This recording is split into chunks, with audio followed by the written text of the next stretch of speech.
May 16, 1943, North Atlantic, 300 miles southwest of Iceland. The sea was a black desert, broken only by the churn of U-502's wake. Lieutenant Carl Reuter leaned against the conning tower rail, collar pulled high, pipe clenched between his teeth. The air was razor cold.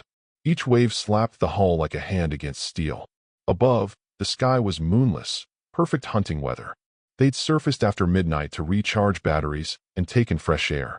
The diesels thundered like twin beasts beneath the deck plates, filling the boat with vibration. For U-boat crews, darkness had always been sanctuary. Out here, Reuter thought, the night belongs to us. Below decks, the chief engineer, Obermaskinist Dieter Lang, checked gauges glowing faintly red in the control room. The diesel exhaust shimmered through the periscope well, the air thick with oil and sweat. On the plotting table, the navigator traced convoy lanes with a grease pencil, Halifax to Liverpool. Somewhere ahead, hundreds of merchantmen carried fuel, food, and bombs. Then came the sound. A faint buzz through the intercom, the hydrophone operator. Aircraft noise, bearing 040, faint but steady. Reuter frowned. Impossible, he muttered. The sky was clear. No moon. No stars. No silhouette of wings. Still, he barked. Alarm. Dive. Schnell. Klaxons screamed through the narrow steel tube. Men dropped from bunks, boots thudding against the deck as hatches slammed shut.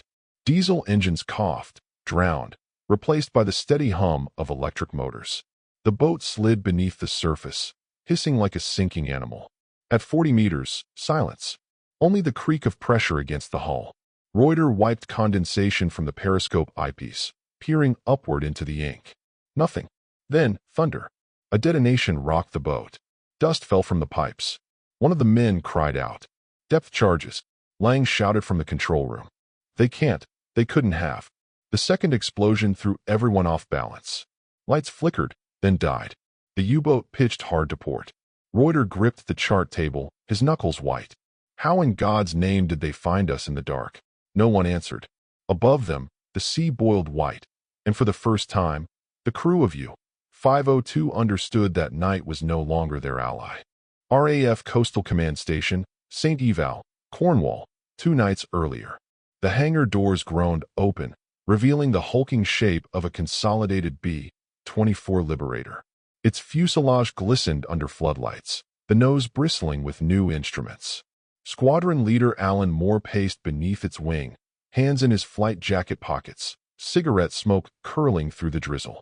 Inside the nose turret, technicians worked around a bulbous, unfamiliar device, the H-2S centimetric radar set. Unlike earlier radar units, which used long wavelengths easily detected by German receivers, this one pulsed invisible energy the enemy couldn't see or jam. Moore exhaled, watching the mist drift toward the runway. If this thing works, he said quietly, we'll hunt them even in the dark.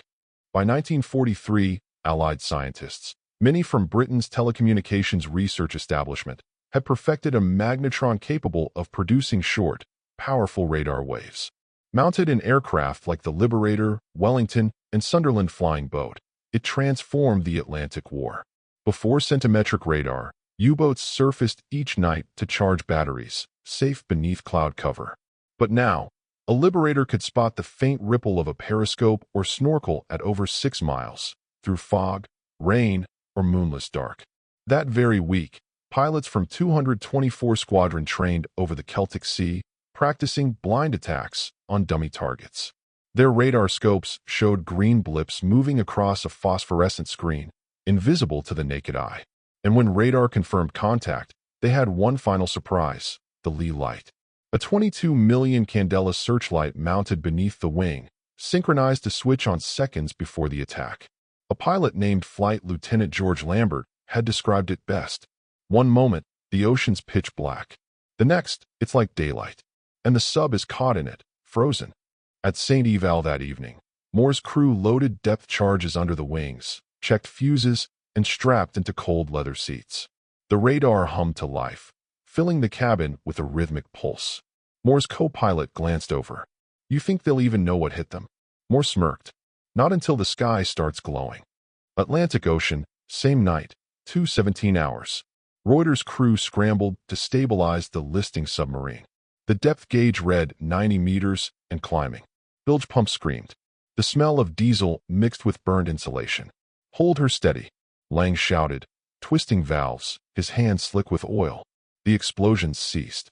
For a brief moment, only the groan of the hull echoed through the control room. Then, silence. Reuter ordered the boat to surface. It was a gamble, but staying submerged with battery damage meant slow suffocation. At 40 meters, the ballast tanks hissed. The U-boat rose, surfacing amid cold spray and foam. Men threw open the hatch. Reuter climbed out, lungs gasping for the first clean air in hours. He froze.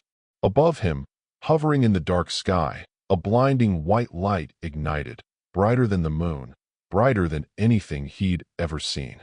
Mein Gott! The Leigh light pinned WW2 like an insect. The sea around them glowed ghostly silver. Then came the roar of engines. A Liberator streaked overhead, its bomb bay doors yawning open. Depth charges tumbled into the sea, each marked with a glowing trail. Hard starboard. Down crash dive. Too late. The water erupted. The boat shuddered violently. One charge detonated near the stern, snapping the rudder like glass. Another ruptured the pressure hull. Inside, the crew screamed as compartments flooded. Sparks flew. Reuter clung to the periscope mount as the lights died. A final thought cut through the chaos. How could they see us? The WW2 split in two before it ever reached periscope depth. By dawn, only a slick of oil and debris marked her grave. In the war rooms of Berlin, Admiral Karl Donitz pored over reports with a grim jaw. 28 U-boats lost in May alone. Many with no distress call, no survivors, sunk at night in clear weather. The U-boat arm, once the pride of the Kriegsmarine, was bleeding out faster than Germany could replace it. Officers whispered of ghost eyes in the sky. Crews reported being attacked through clouds in pitch darkness. The term spread among sailors, Himmelradar, sky radar. But Donitz, ever the pragmatist, refused superstition. He ordered immediate investigation. In occupied France, engineers tested radar detectors like the Metox and Naxos, crude boxes meant to warn of Allied radar. But by the time they reacted, it was too late. Centimetric radar was invisible to those frequencies. Meanwhile, Allied factories produced Liberators, Wellingtons, and Catalinas faster than the U-boats could dive. Each patrol aircraft carried radar, Leigh light, and depth charges, forming an aerial curtain across the Atlantic. Convoy losses plummeted. Merchantmen once terrified of wolf packs now sailed under near-constant air cover. For German submariners, the ocean that had once been their hunting ground had turned into a killing field. At sea, surviving captains changed tactics. Daytime travel submerged, night surfacing only minutes at a time. But the batteries couldn't last. Many died trapped underwater, suffocated in silence. By late 1943, Donitz wrote in his diary, "The enemy's technical superiority is now absolute. We fight blind against an invisible enemy." Summer 1944, Mid-Atlantic. A Sunderland flying boat of RAF Squadron 228 patrolled low over calm seas. Inside the cabin, the radar operator tapped his screen. A bright green echo pulsed across the display, small, fast-moving. Contact, port side. Bearing 120. Likely snorkel. The pilot banked hard, lining up the approach. Below, a faint wake zigzagged across the water. A German Type 7 U-boat running shallow. The Sunderland's crew had done this a dozen times. They moved with mechanical precision. The light flared on. The ocean turned to silver. For the men aboard the U-boat, there was no warning. One moment, darkness. The next, blinding light and roaring engines. By the time the bombs fell, they were already doomed. In the following months, Allied patrols sank over 70 submarines. The hunter had become the hunted. By war's end, of the 40,000 German submariners who sailed into the Atlantic, 30,000 would never return. When captured survivors spoke after the war, they all said the same thing. It was like the sky could see us. And in truth, it could. Radar had turned the invisible into the visible. Darkness, once the U-boat's armor, had become its grave. The Battle of the Atlantic was over. The ocean, once silent, secret, and deadly, now belonged to the light.